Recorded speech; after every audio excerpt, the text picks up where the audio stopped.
प्रतिमा coaching class में सभी का स्वागत।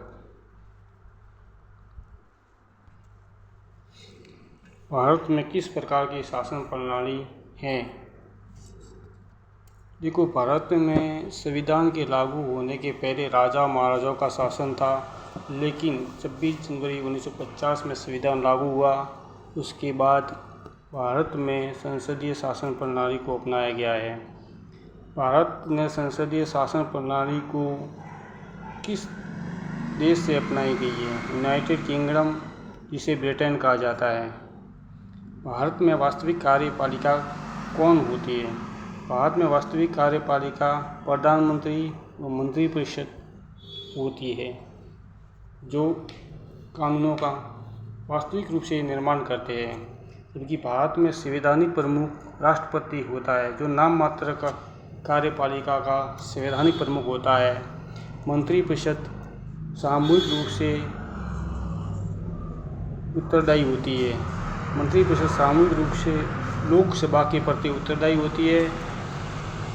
भारत का प्रधानमंत्री किसके द्वारा नियुक्त किया जाता है? भारत का प्रधानमंत्री राष्ट्रपति के द्वारा बहुमत दल के नेता को राष्ट्रपति के द्वारा प्रधानमंत्री की नियुक्ति की जाती है। प्रधानमंत्री बनने के लिए व्यक्ति किस सदन का सदस्य होना आवश्यक है? प्रधानमंत्री बनने के लिए संविधान में ऐसा उल्लेख किया गया है कि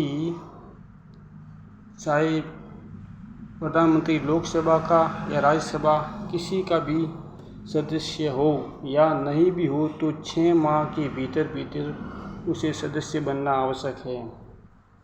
मंत्रिपरिषद का प्रमुख कौन होता है? मंत्रिपरिषद का प्रमुख प्रधानमंत्री होता है, जो वास्तविक कार्यपालिका होती है। संसदीय शासन प्रणाली की प्रमुख विशेषता क्या है? संसदीय शासन प्रणाली की प्रमुख विशेषता है कार्यपालिका का व्यवस्थापिका या विधायिका के प्रति उत्तरदायी होना।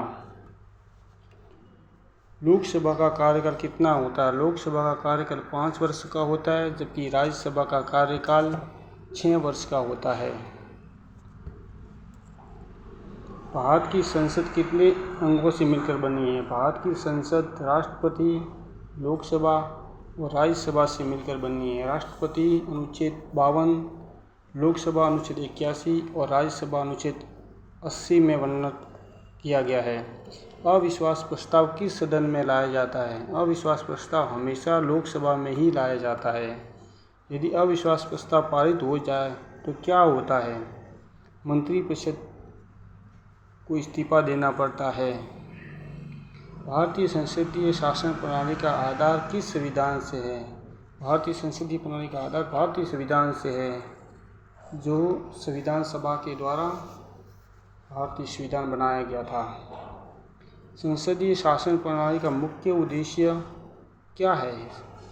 उत्तरदायी, लोकतांत्रिक, जनप्रतिनिधि सरकार सुनिश्चित करना है।